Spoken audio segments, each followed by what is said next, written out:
Hello there, you're watching Lunchtime News on TV1. I'm Stephanie Lazarus. Let's start off with the headlines before we go into the stories in detail. 6 suspects arrested along with a stock of heroin worth over 120 million rupees. Basiraj Paksa hints at forming a new party. UK decides to leave the EU in a historic referendum. Sterling pound hits record low. And on to those stories in detail. Former Minister MP Rohitha Abegunawardene has been admitted to hospital after sustaining injuries during a protest. A correspondent reported that the incident had occurred during a protest organised by the joint opposition. The protest is currently underway against the central bank governor and the increase of value-added taxes. According to his personal security unit, the former minister and MP Rohitha Abegunawardene was injured when attempting to push a police barricade which was placed in fort during the protest. Meanwhile, the captain of the avant-garde vessel, who was arrested by the Criminal Investigations Department, has been remanded until the 5th of next month, when the order was made after he was produced before the Gaol magistrate Nilupuli Lankapura this morning. When the case was taken up last morning, the Criminal Investigations Department said that they would not object to the release of the captain. However, in a motion filed by the CID last evening, the CID said it has received instructions from the Attorney General to file action against the suspect under the Firearms and Explosives Ordinance Act. Accordingly, the captain was arrested by the CID last night.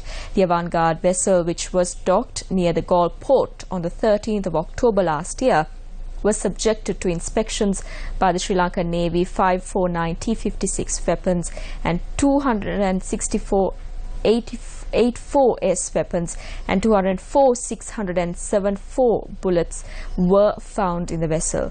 83 individuals, including the Ukrainian captain of the vessel, who were on board the ship, were taken into police custody and subsequently released.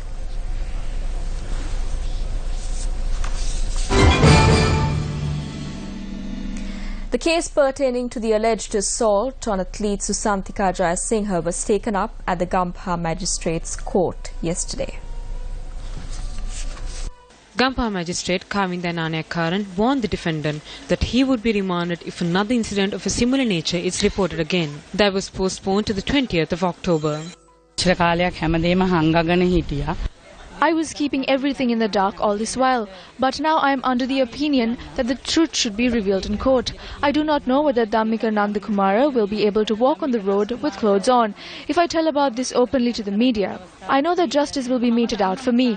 I am a Buddhist, therefore I will not commit any wrongdoing. The only fault that I make is that I live alone and I always work keeping all of the problems in the dark.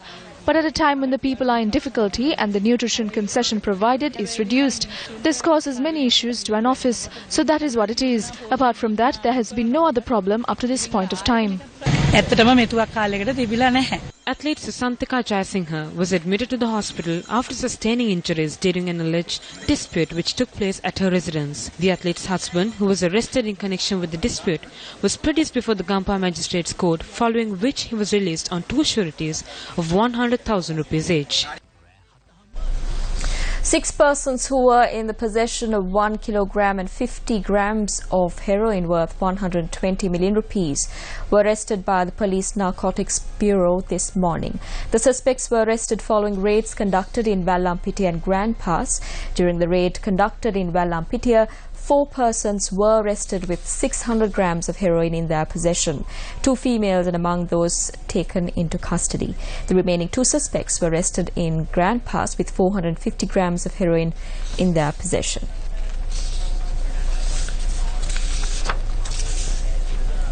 Minister of Social Empowerment and Welfare SP Dissanayake met with officers of Vaunia, Mahanaram and Mullaitivu. The discussion was held to draw up plans for the Samurdhi movement. The minister remarked about the attacks launched at the officers attached to the Samurdhi movement. The GA is talking about how even though a Samruddhi officer was attacked by a group of people, there remains no investigation with regard to it. I will inquire about this from the police. We were not aware of this.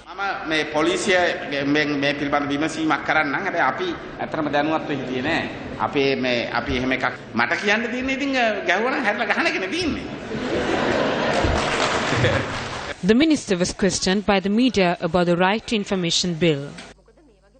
As a democratic country, we are saddened that this has taken this long. All countries in the South Asian region, even Afghanistan, has passed the Right to Information Act. Some countries have passed the bill but put it aside.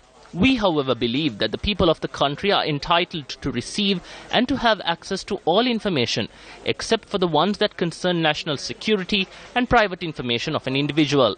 People are entitled to information that concerns state finances and how it is being spent by public officers. This bill will ensure the access to such information.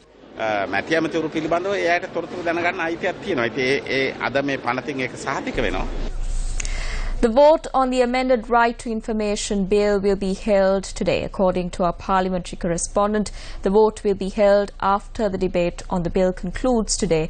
The debate on the amended Right to Information Bill began in Parliament yesterday. Moving on to more stories from Parliament, Parliamentarian Buddhika Pathirana raised a question in Parliament today on the expiring tenure of local government bodies. The tenure of a number of municipal councils and local government bodies is due to end on the 30th.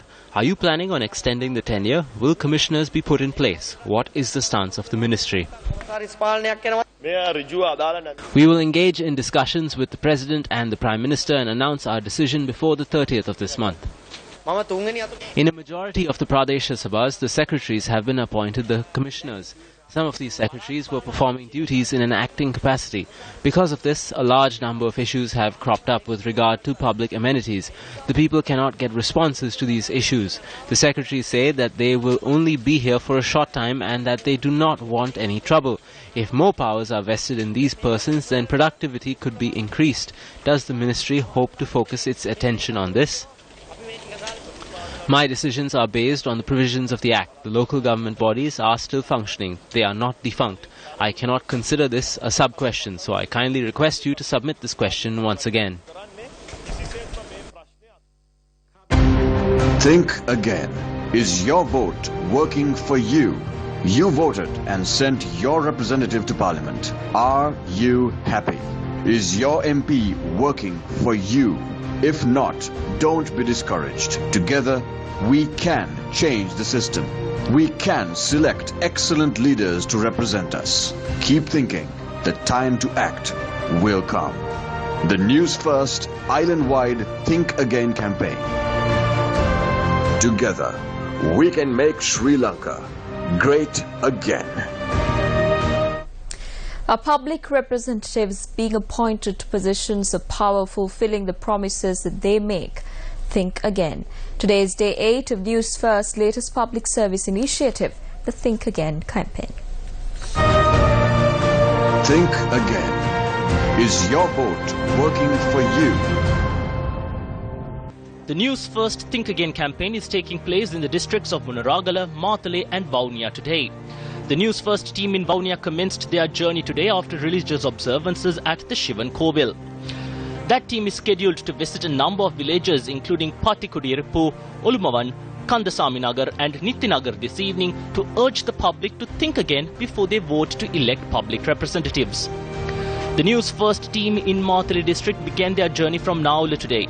The team touring the Matale district is scheduled to visit the villages of Hapugaseaya, Perakandaratha, Karavilahena, Ududenia and Godavalla in the Naula Divisional Secretariat. Meanwhile, the News First team touring the Munaragala district commenced their travels from the Hambegamwa area. The fishing villages of Ratmalgama, Delgal Ara, Vatamada, Alutweva and Hambegamwa were also visited during this campaign. And of course, you can follow the progress of the Think Again campaign and share your views through the News First SL Facebook page as well as our Twitter handle at News First SL using the hashtag #ValueTheVote. With UK voting in favour of leaving the European Union in its historic referendum, what economic implications would this have on Sri Lanka? Well, these were the views that were expressed by Deputy Minister of Foreign Affairs, Harsha De Silva, in this regard. Now, as for Sri Lanka, why this is important is because to the European Union, our exports, 40% goes to the UK. So currently we don't enjoy duty-free access to the UK because we lost GSP Plus. But as this whole country knows, we've been working really hard on getting GSP Plus back, and we are quite certain that within the next 8 to 10 months we will get it back. Now, if the UK leaves the European Union, we will not enjoy that duty-free access to the United Kingdom. That will be a significant blow to our exports, or rather, we will be in the same position as we are today. But our whole point is to try and expand the export basket and also the volume into the EU. So let's hope that this vote goes in our favor. If not, then we'll have to action plan B, which is to attempt and enter into a new free trade agreement with the UK. But that will take some time because the UK themselves will have to enter into various other trade agreements with other people.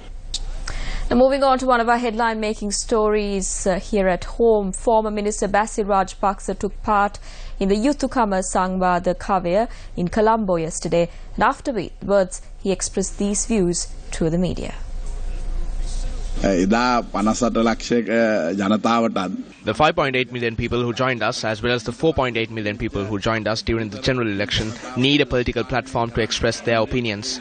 What this event is doing is providing a platform for these people to express this opinion. If this opinion needs to be highlighted in the political framework, a party needs to be created. This is the political force we are trying to create. අන්නේ දේශපාලන බලවේගය තමයි අපි හදන්න උත්සාහ කරන්නේ. මොකද ළඟදී මැතිවරණ ඉගෙන මැතිවරණ. ඒ කියන්නේ මේ පක්ෂය හැදෙනවා කියන මේ තහ එළියද මේ දෙන්නේ. නෑ ඒක අනිවාර්යෙන් ඒ ගම්මට්ටමේ ඉතින් Someone from the same village should be there. Definitely. People will gather during the election. If anyone is against this today, please state your opinion.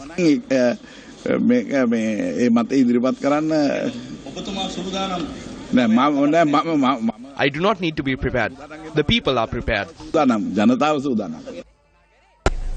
Well, that's a wrap of Lunchtime News. Remember, to stay ahead, you need to stay close to News First. For that, you simply need to log on to our website, www.newsfirst.lk. And if you want to keep a closer tab of all the stories followed here at News First, you can follow our Twitter handle at newsfirst_en.